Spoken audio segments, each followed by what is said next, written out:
Now it's time to link it any way you think it.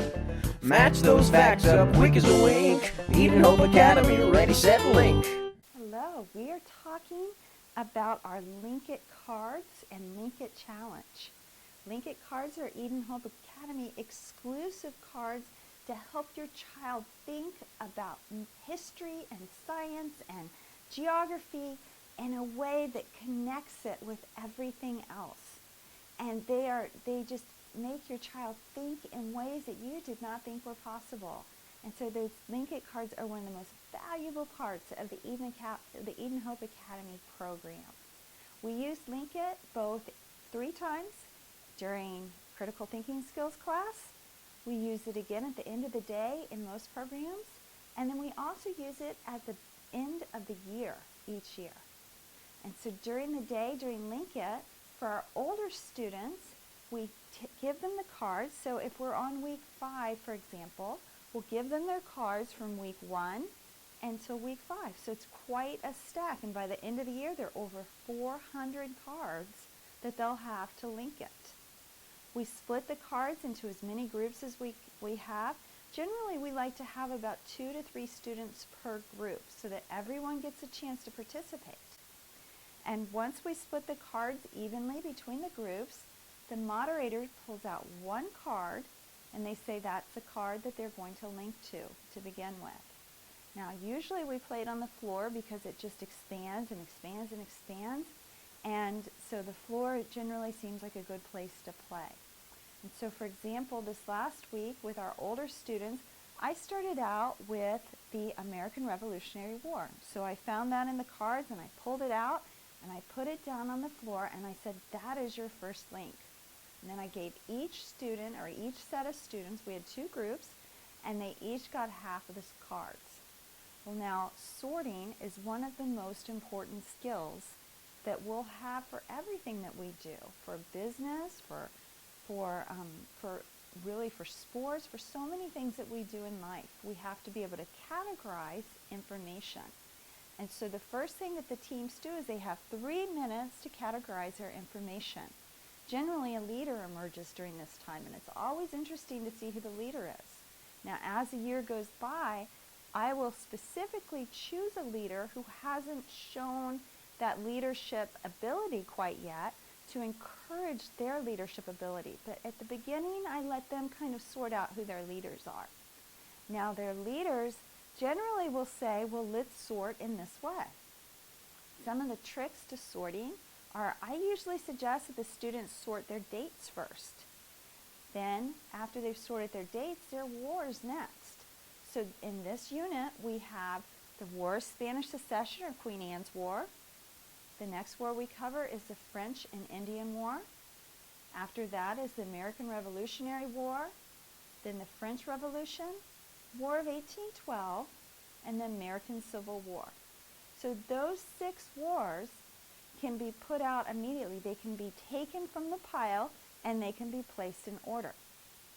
The next thing I suggest that they sort is everything that would go with those areas. So for example, if they have George Washington and they have the French and Indian War, they can put George Washington because he fought in the French and Indian War, and then they can expand on George Washington hugely. So they can say that George Washington participated in the First Continental Congress, and so did Ben Franklin, so they can add on Ben Franklin. Then Ben Franklin invented the bifocals and the lightning rods. They can put that down. They can say that Ben Franklin was an inventor, and then they can put down other inventors like de Guzman and the flying air machine. So they can just go off on one of those topics hugely.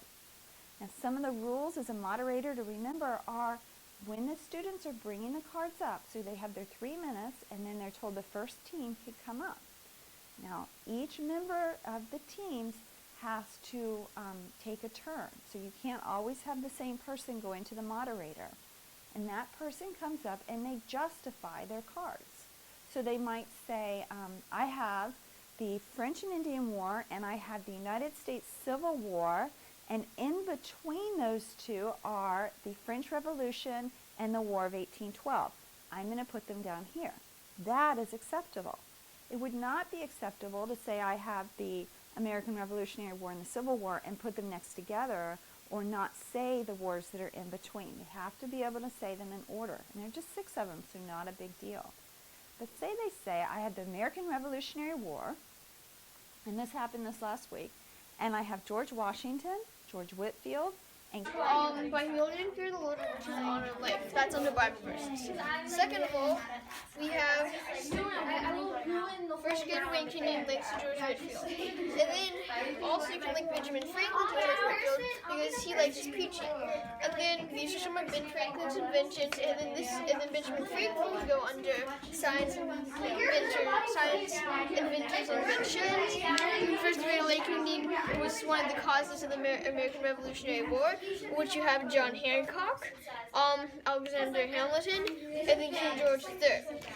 And then George Washington, and these two were sort of countering each other because they were doing that. And then to King George III, you can link lashes, sugar, and quartering axe. And then to Ancient Enlightenment, you can link French Revolution. Absolutely beautiful. Next team, you've got 3 seconds. 1. Where is George Whitefield? George Whitefield related to Bible verses, and now Guys, Bible verses right there. done. Okay. Okay. Go ahead. Next team, you've got 3 seconds. 1, 2,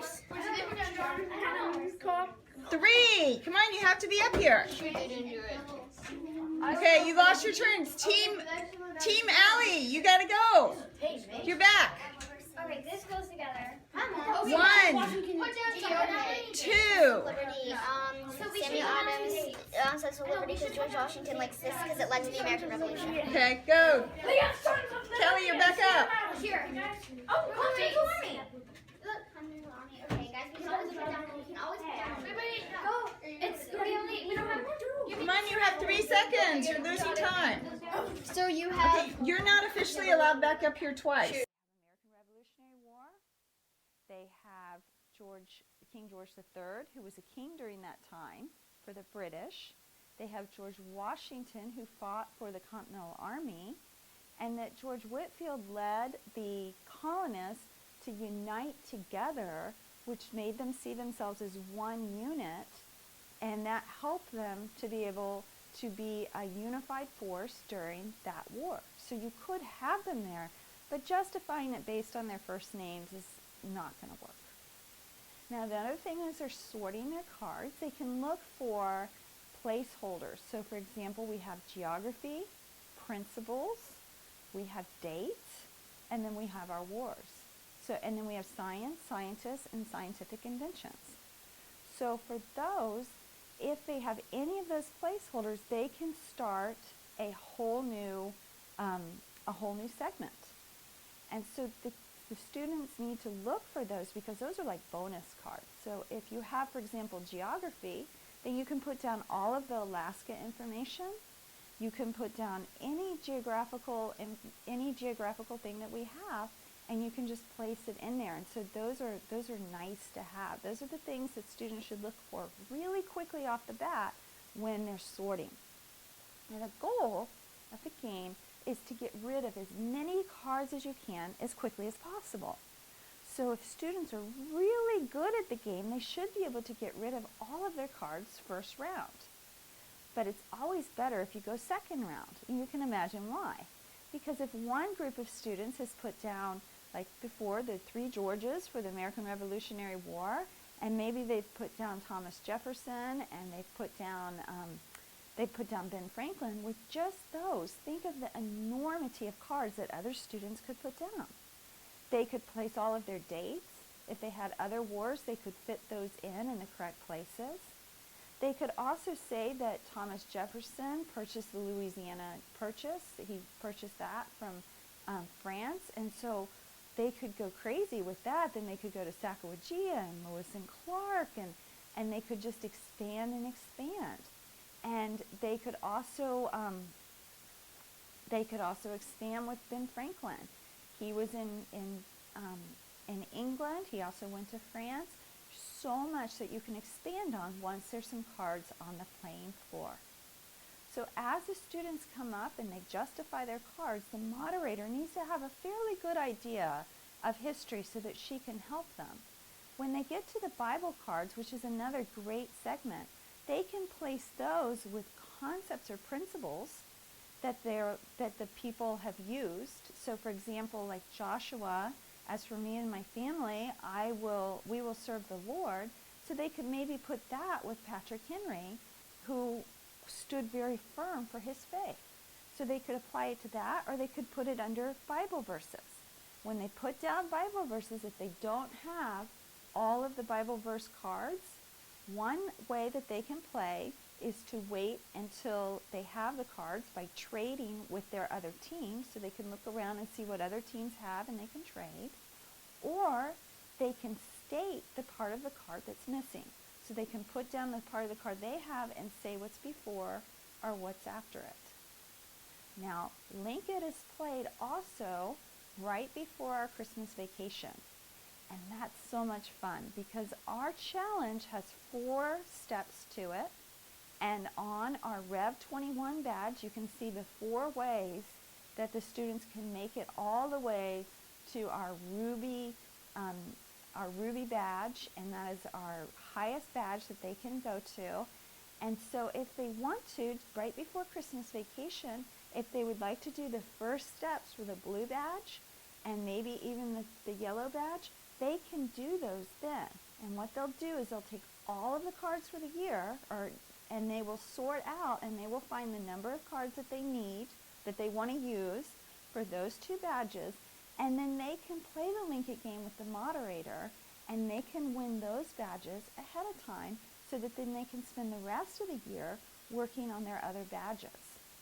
Now, at the end of the year, moms and dads, Eden Hope Academy challenges you guys to a full game of Link It Challenge. At the end of the year, we will give you our whole stack of cards. Remember, it's up to here. There are 400 cards. And we will give you some space, and moms and dads can work together, or grandparents, or au pairs, or whomever is helping your children learn these. And they can play Link It Challenge and see how far they get. And they will get a t-shirt too if they do well. And I know you're going to do well because you will have learned the songs and you will have played it with your students all year, and you will know so much more than when you came in. So there's some very definite Link Its that must be made. They're on our website right there. And so you need to review those and make sure. So for example, the Bill of Rights must be in order. We're kind of particular about our founding documents because we want our students to be able to rattle these off and know exactly what they are for the rest of their lives. Also, our Constitution must be in order, and our Declaration of Independence and our Gettysburg Address. So keep that in mind as you're studying. We are very flexible. We're very much 90% people at Eden Hope Academy, but we want to make sure that what needs to be in order is always in order. So make sure you check to so that you know exactly what is expected of your student. So I'm so glad you joined us, and hopefully this gave you some tricks for playing the game really, really well. I can't wait to see how you play it next week.